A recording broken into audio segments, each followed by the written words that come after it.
يلا بينا نعمل اجمل فطار من نص كيلو لحمه مفرومه، ويكفي عدد معانا من الافراد. لو حد دخل لنا كمان هنفطره معانا. عندنا نص كيلو لحمه مفرومه، هنحط عليه بصلتين كبار،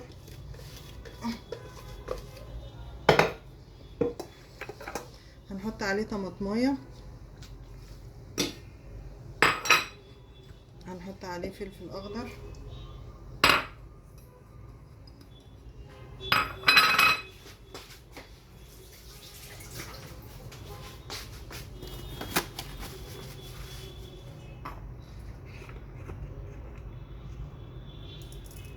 فلفل اسود،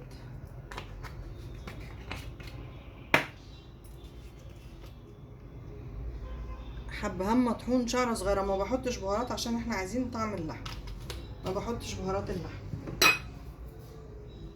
والملح بتاعنا، اللحمه فيها نسبه دهون فمش هتحتاج مننا ان احنا نحط لها سمنه. هنقلب، هقلبه كويس.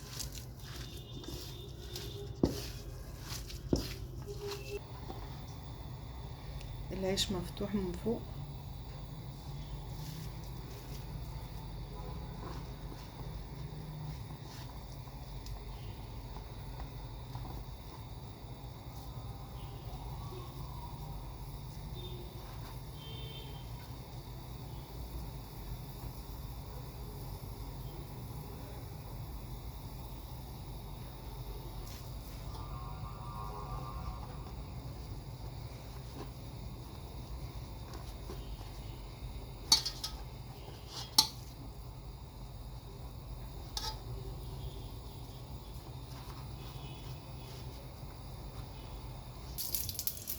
هندهن الجريلا بتاعتنا.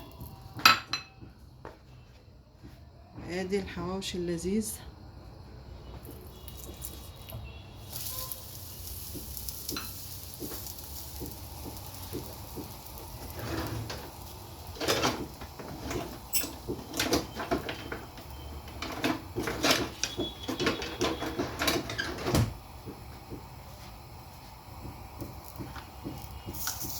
هياخد وش من هنا وش من هنا، واوطي عليه عشان اللحمه بتاعتنا تستوي.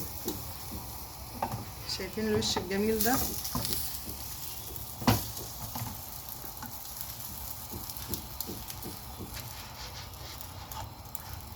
بس اوطي ثواني.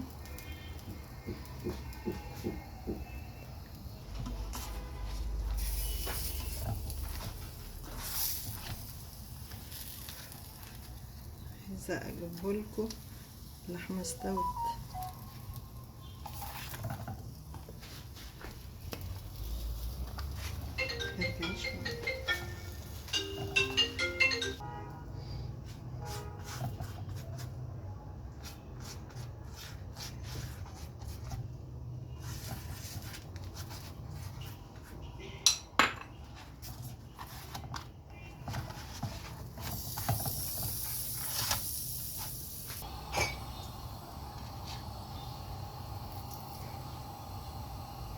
الحواوشي بتاعنا بيتضرب واحنا بالين قمر الدين. هنضربه عشان ايه؟ عصيرنا يبقى معانا جاهز هو كمان.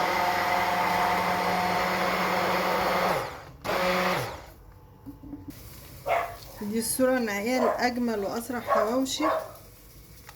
ده عيش بلدي واللحمة مستوية اهي.